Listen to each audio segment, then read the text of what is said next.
Hi friends, welcome to Giri Madhu channel. మనం మామిడికాయలని ముక్కలు పచ్చడి పెడతాము, అలానే ఆవకాయ పెట్టుకుంటాం కదా. మనం తెచ్చుకున్న తర్వాత కొన్ని మామిడికాయలు పులుపు తక్కువగా ఉంటాయి. వాటిని మేము ఇంట్లో రోజువారీ యూజ్ చేసే రోటి పచ్చడి ఎలా చేసుకోవాలో నేను ఇప్పుడు మీకు చూపిస్తాను. ఇదిగోండి, నేను 2 మామిడికాయలు తీసుకున్నాను. ఇవి కొంచెం పులుపు తక్కువగానే ఉన్నాయి. సో మనం చింతపండు వేసేసి అడ్జస్ట్ చేసుకోవచ్చు. ఎలా చేస్తారో చూపిస్తాను. ఇలా కడాయి తీసుకొని ఆయిల్ వేసుకొని ఇంగువ, ఆవాలు, ధనియాలు, మినప్పప్పు ఇక్కడ వేయలేదండి, ఇంగువ, ఆవాలు, ధనియాలు, జీలకర్ర వేసాము. అవి వేగిన తర్వాత స్టవ్ ఆపేసిన తర్వాత ఎండుమిరపకాయలు కారానికి తగ్గట్టు వేసుకున్నాము. స్టవ్ ఆన్లో పెట్టి వేస్తే నల్లగా అయిపోతాయి. అలా కాకుండా ఆఫ్ చేసేస్తే ఆ వేడికి సరిపోతుంది, వేగిపోతాయి.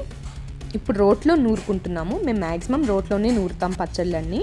ఫస్ట్ రోట్లో నూరుకునేటప్పుడు మీరు ఎండుమిరపకాయలు ఉప్పు వేసి దంచుకుంటే అవి బాగా మెత్తగా అవుతాయి అన్నమాట. తర్వాత మనకి కారానికి తగ్గట్టు, అంటే కాయ పులుపుని బట్టి మనం చింతపండు అనేది వేసుకోవాలి.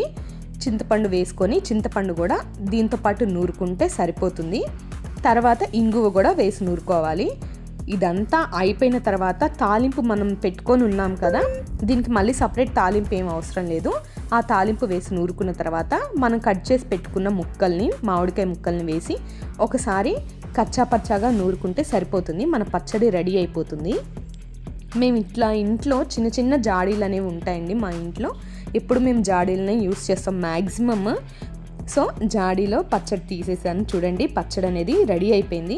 ఇది ఒక 1 వీక్ వస్తుందండి. 1 వీక్ నిలువ ఉంటుంది, బాగుంటుంది కూడా. ఎవరన్నా వచ్చినా సడన్గా తొందరగా అయిపోతుంది చేసుకుంటే. సో ఈ వీడియో మీకు నచ్చితే లైక్, షేర్ అండ్ సబ్స్క్రైబ్.